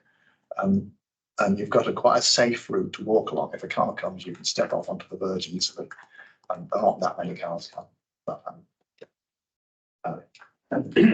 one thing that as a cyclist I would like to see is where footpaths are clearly sustainable for cyclists, like farm tracks and things. It'd be really good to see them upgraded so you can legally ride them. And that because I noticed the ratio there, as you put up earlier, was very much in favour of footpaths, and the making route. Certainly, one of the reasons I got into mountain biking was to take the children off road, so they didn't have to ride on the road. And the more off-road routes that link up, the better. And some of them that would be significantly improved just by a simple change from a footpath right of way to a bridle way. And it would also obviously over the horses as well. Wendy, do you, man? We would appreciate that as well. And just to add to that, I think although active travel obviously isn't part of the route review, but we do need to be mindful of it, because active travel routes can be opportunities, but they can also provide dead ends, particularly for equestrians. And equestrians then find themselves sandwiched between footway, cycleway and road. And so where appropriate, we would want to see that connectivity, those active travel routes not become sort of cul-de-sac routes. And also there's the concern about sort of roadifying our off-road routes with the extension of tarmac here, there and everywhere. And again, that may be appropriate in places and less welcome in others. It's just gone past, and I think that I like to keep meetings to 2 hours as everyone starts getting tired. So it shouldn't take too long for things to come. So I think I'd like to move on and deal with them now. So countryside for all, is that John, yours? Yeah, please. Yeah, I think one thing you touched on really on the road is the miles without barriers, which is 1.6. So what we're trying to do in Rutland is to develop an interactive screen for the public, so they know where the barriers are, what the barriers are, and what the problems are with the barriers. That's what I'd like to see in Lincolnshire. And then everybody has a choice. They can see what's out there. They can actually go on that particular route and pick a route that's suitable to them. And Natural England, I found out during the last couple of weeks, have actually been working on something like this some time ago. It didn't get anywhere, but what we're trying to do now is to have a look and see what they had in terms of headings to ensure we don't miss anything out. Also, I'll go on. Sorry, Chris. Not quite clear what it is that you're describing again. The time of access to get to the pro. Yeah, but sorry. So when you're on the public, prior to going yeah, into a public right of way, if you like just having a website you go to look at. yeah, it'll tell you where the barriers are, where the legal barriers are, and what types they are. And that's something we're missing in terms of we don't know in Lincolnshire where the barriers are, what they are at the moment. And that was something that I was asking Andrew to look at and give us at the next meeting. Absolutely. Well, I can give you a quick update now, because I'm working with Debbie on that, is that we are looking at utilising the countryside volunteers that we've got. We've got our IT team looking at solutions where they'll be able to go out with their own smartphones, map furniture for us when they're doing their general walks. Yeah. So that we could take all that information that they've got straight into our system and effectively rebuild what we had some years ago of an asset management system. I'm very interested to see what Slow Ways are doing as well, because it may be that that might be a solution as well. But effectively, it links into the fact that we don't currently know. I can't give you lovely figures about how many styles of gates we've got because we don't know at this point. We do need to rebuild that data set. So we are working on it. Totally agree with you. It's to have that information where people can make their own decisions is what we're aiming at, rather than trying to dictate this route is disabled accessible and this route is not. Because disabled users aren't really it's not a user group as such, because each person has their own individual needs. It's much better to give everybody information there and they make their own choice and decision. So we are working on that. Very interesting, all this information that's coming in as well. So what I'd like to do is the next meeting in October, or prior to that really, is to send round what we've got from Rutland, so that we can make sure we're not missing anything out. And probably if we work together, I'm not saying me and you, Andrew, no, I'm saying Rutland and Lincolnshire, we can reduce the costs, because we've already got funding for it, but could reduce the cost for Lincolnshire and see where we can go from there. absolutely. I think we'll start exploring that. So we'll take an action to look at doing it. It comes down to a technical, how are they doing it and how systems work, but we'll look at how they're doing it to see whether or not there is something that's, from our perspective, off the shelf that we can plug into. But certainly we came to the conclusion, Debbie and I, that we have, I believe, about 80 odd volunteers, 70 odd. 60. Is it 60 now? I think at the moment we're on 72. All right. And something that we have in the room today. So They are an excellent resource that can really help us drive forward this without necessarily having to buy in consultants. So I think, yeah, absolutely. Chairman, I was just trying to do the mental maths, dividing 72 into 1,800 miles, but then I thought, no, don't do that. Let's go. It's not something I've spent a lot of time searching for, but I understand that there are parts of the country where there's pretty good, almost constant coverage, because there are users who go out and photograph paths and put them on the website. And you can go out, you can see what condition that path is, and there's nothing like seeing a picture if you're thinking, oh, can I cope with that? And you can see, I mean, even if it's 6 months old, well, as long as you know it's 6 months old, and it might be yesterday, in which case that would be great. But it's such a potential for this. Well, I recall doing this probably around 20 years ago. It's And, before we even had a camera in my telephone. Yeah. Can I recommend that you contact parish councils and invite them to do this? Certainly the ones I speak to on a reasonably regular basis would be more than willing to do the imagery, and send it off to Debbie or Emily or wherever you wanted to go. It's in their best interest. I can imagine that you'll have a opinion on this. So, by all means, use the network to the volunteers. But I mean, the problem might be that to have it usable, you're going to have somebody sort of editing it, stopping it getting overloaded with too many things. But I'm not sure. I put something similar in place, albeit for Woking. And the system allowed them to map put a point on their map based on their GPS of the phone. It would ask them a few simple questions, what type of gate it is and stuff.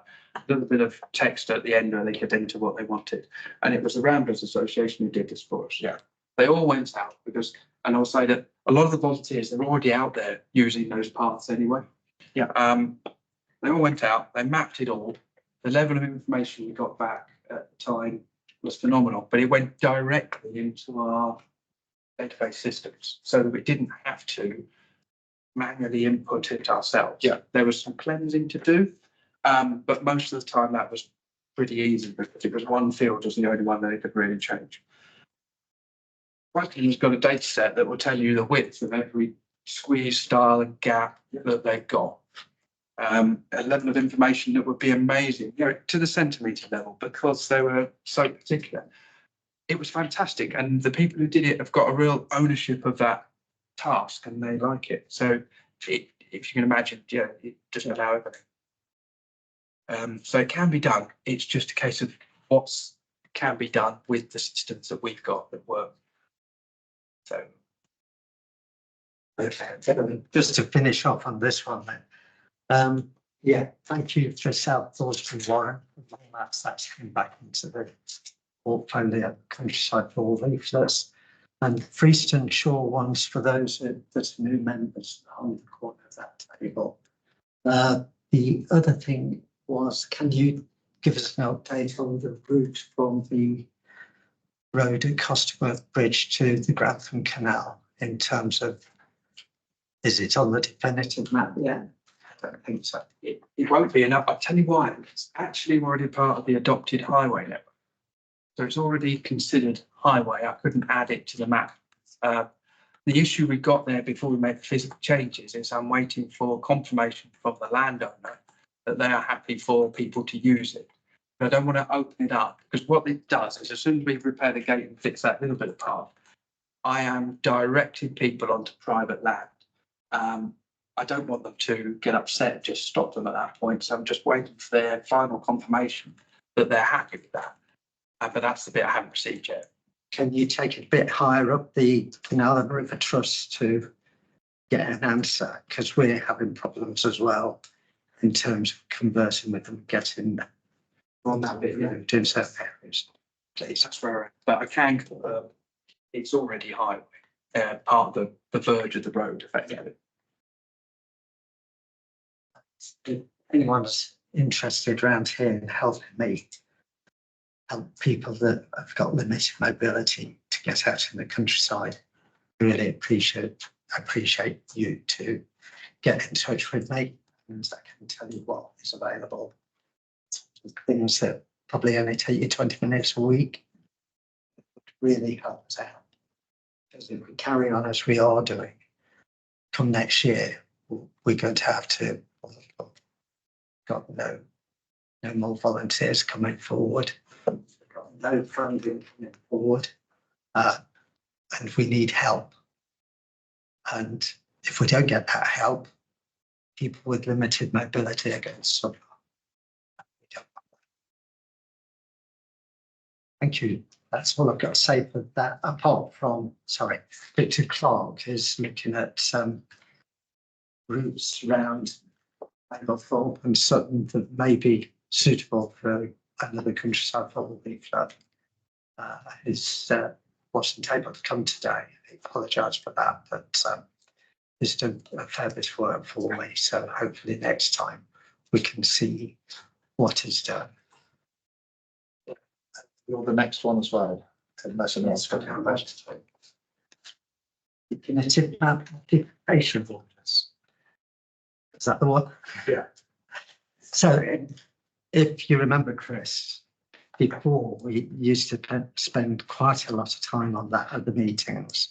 And I was just thinking, why can't we have a simple report telling us what the status is rather than listing them all?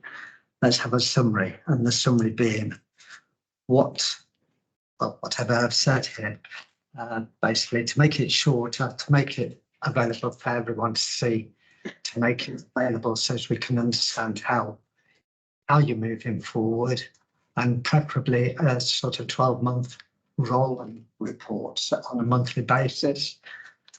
you just issue out to us so we don't have to spend so much time on it at each meeting and can look at other things. You're talking about the table.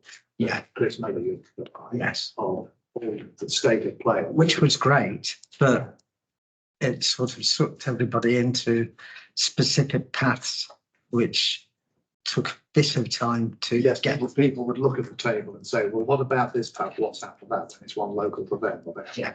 So what we're interested in really is, as you said, the oldest, what's happening to them, when is it likely to move to the next stage? Are you familiar with what we're talking? I haven't seen the report itself. I'm aware of it because I've talked to Chris Miller about what. Yeah, because it ties in what we were talking about before. I don't want to go back there about having tabular displays, which we didn't want to get. It tended to lead us, as you say, down into specific ones and get distracted by that. Yeah, but for somebody in Andrew's position to be able to look at that table and see pretty quickly, like I was saying about which ones are the oldest, how many there are, is important. But you're talking about a way in which we can engage with the definitive map, monitor it and advise without us being led down our own private rabbit holes, which I'm afraid I'm as sure as anything. Yeah. But I don't live in Lincolnshire, I don't have that problem. Well, in terms of, I've got no problem in providing figures, but what I'm trying to avoid is having a lot of reports to the lab which are just to note that don't go anywhere because there isn't a give me all the reports database button. They call it the DMMO database, but if I'm honest, it's just a really big Excel sheet. So they're manually. Yeah, so a monthly report would be difficult for us to actually do. That would be a fairly large resource admin task that I can't take on. Can I ask on that then, how you manage it? And maybe we can have something like that so you don't have to do so much work with it. Because obviously it's in our interest that you're doing the work rather than doing reports for us. Yes, exactly the point I was making. I don't want to burden the DevMap team with anything other than, I'm looking to lean thinking effectively, trying to cut out all the stuff they don't need to do. And that includes putting a cap of exactly how far they would go down to investigate, because not every case needs to look at the 1830s parish minutes. Be happy to think about what we can do. I don't think I'm able to answer immediately now, but what I'd like to think about, and perhaps it's a discussion in Chesham, in what is the LAF going to do with that information, and is it, where's it going, sort of thing? What's coming back at it? To avoid the sort of to note reports that don't go anywhere. Just trying to think about what we're doing. Yeah. Absolutely want to do that. Certainly not looking to, restrict access to information. I'm just looking at trying to explore how does that go? So, for example, if the forum said part of our work program this year is we want to look at DMMOs and how we're doing it and advising, then it would be appropriate for me to then provide that information to enable those LAF discussions. But to provide it when no one's looking at it, it seems a bit of a waste of effort. I want to make sure that we've got a purpose for it. You referred to the spreadsheet. Is that a spreadsheet that was prepared each time Chris wanted to make a report here and updated then, or is it one which is automatically, routinely updated every time an order passes a process, a legal process? Does somebody automatically just go on the site, just update the spreadsheet? It is routinely updated, but it contains information that I can't release, such as the names and addresses and things like that. So every time it needs to be released, there's a certain amount of processing that has to happen. Things have to be redacted. I much prefer the idea of numbers because from a data protection point of view, we are not getting down into the nitty gritty, but we're also not releasing names and addresses. Can I just stop with that? Because there's in the statute, there's a right to see the documentation, and there's not a lot which is falls within the Data Protection Act in paperwork. There I is mean, a- it might be some background correspondence, so that's different. there's a certain amount of case law that's moved on from there in terms of what we're able to provide and when we provide it. Yeah. So the when we provide it is the key. So a lot of the stuff comes down as background information only at the point when it comes to a public inquiry, things like that. So there's a lot of stuff in there which probably we don't want to get into the detail now. No. I did go through with detail exactly what we need to provide and when. It's not quite as clear cut as being able to release it. Yeah, but okay. I'm aware of the time getting on.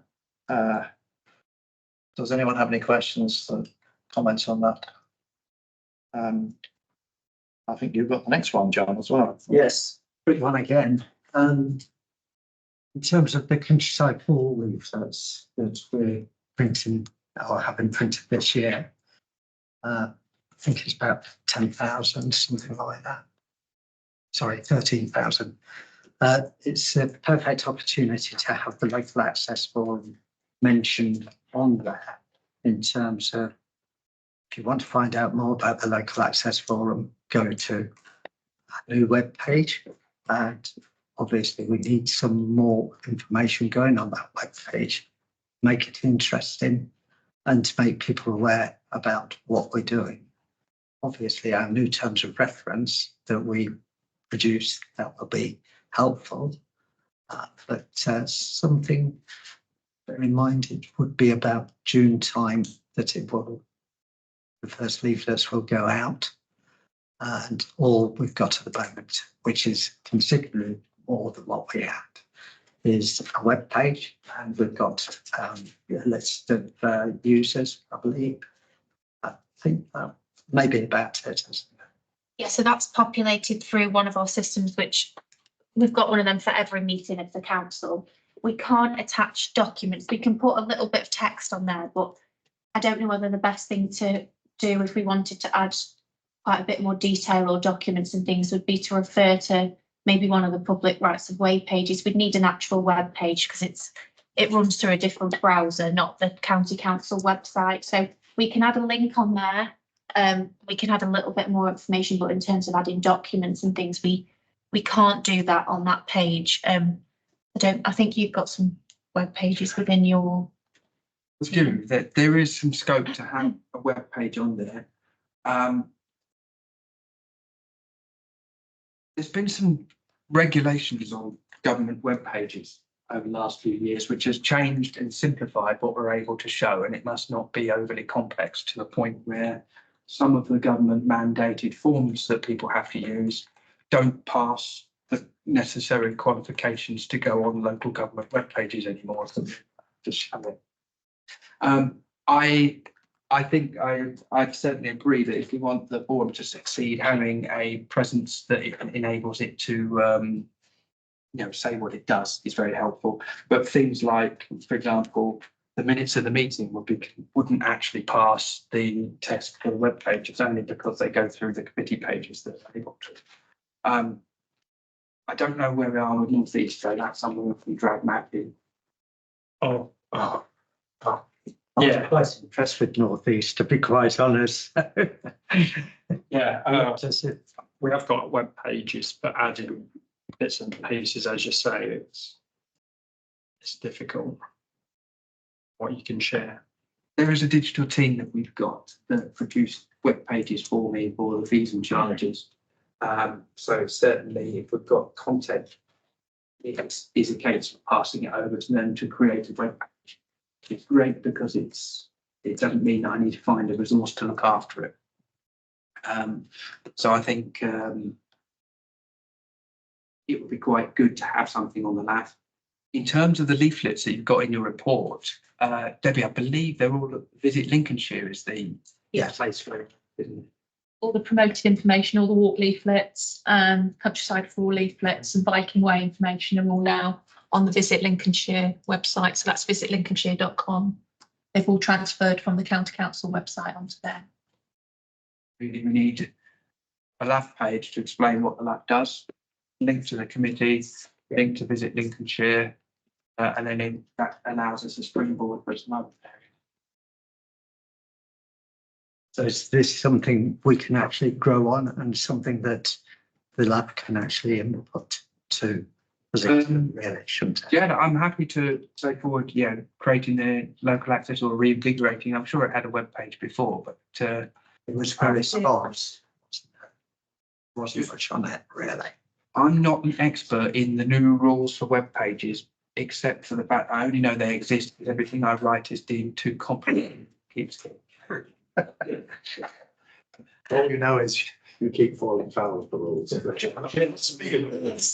Chairman, through you, could I propose, I think we all agree with the sentiment, but the practicalities are going to take some exploration. Could I propose that if colleagues are happy with it, we just ask Andrew to go away and investigate what the art of the possible is, because clearly this enters into technical areas which most of us are probably very fortunate not to have to get involved in. Right. Yep. I think it's a second. Yes. Well, I don't think we need a formal vote on that. I think. Yeah. Is that okay? Now, we've got the last item is work program. In view of what we were just saying, I think probably the obvious thing that we need is a working group of their own. People not feel that. I don't see a rush of people going into that. But what I was going to suggest is, I've been thinking this for a long time. Can we have set up for, as it shouldn't be very difficult, a group, a discussion group, an online discussion group for the lab members, so that we can easily just carry on our discussions afterwards. How do people feel about that? Sensible idea. Yeah, because I think what happens is it's very difficult to keep up the momentum. You kind of think, oh yes, there's all these ideas, things seem to be moving. We go away, none of us, including me and the chairman, really know what to do after that. And we come back sort of months later. I think we haven't really done anything.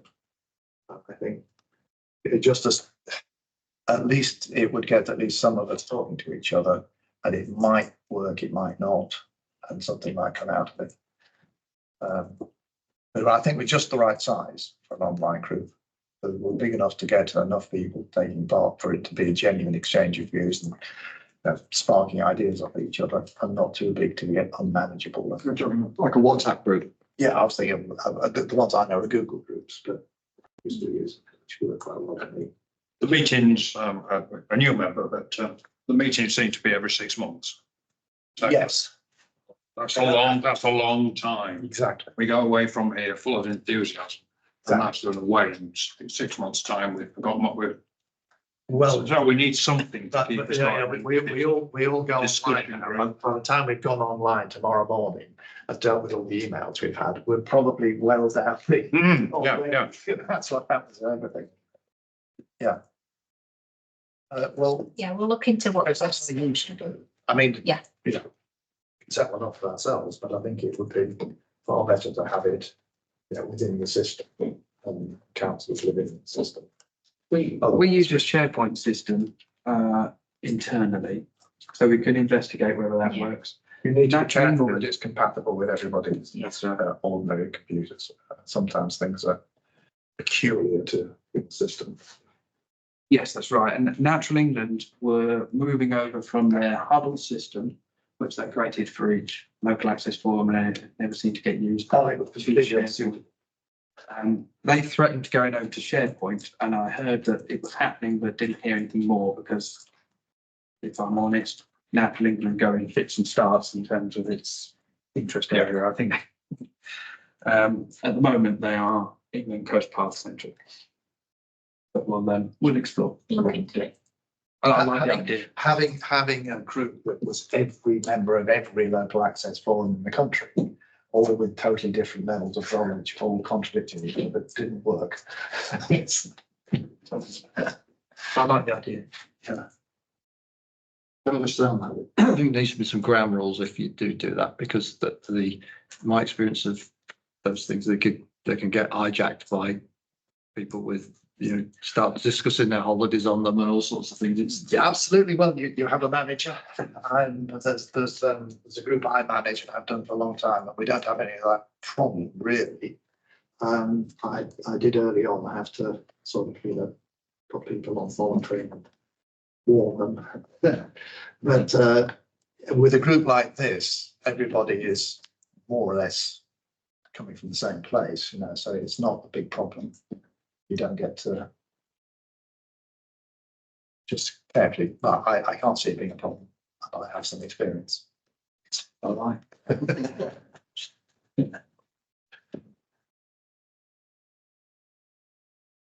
Well, we've got the next week final item.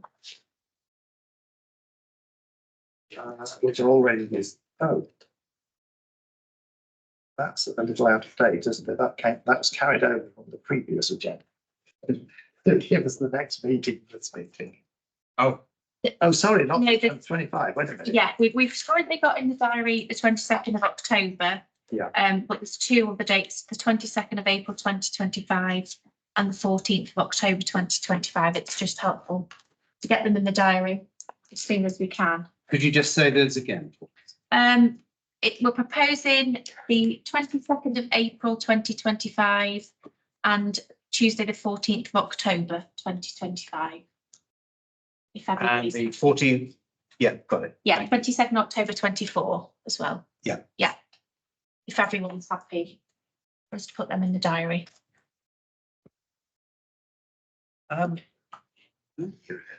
We just passed in April. What's the situation with the chairmanship?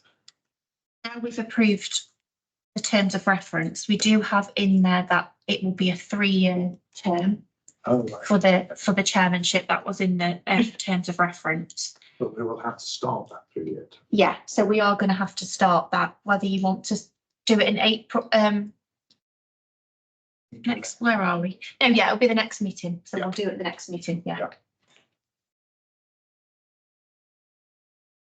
Well, I'll declare the meeting closed, and if they want to hang around and have a chat if they want to.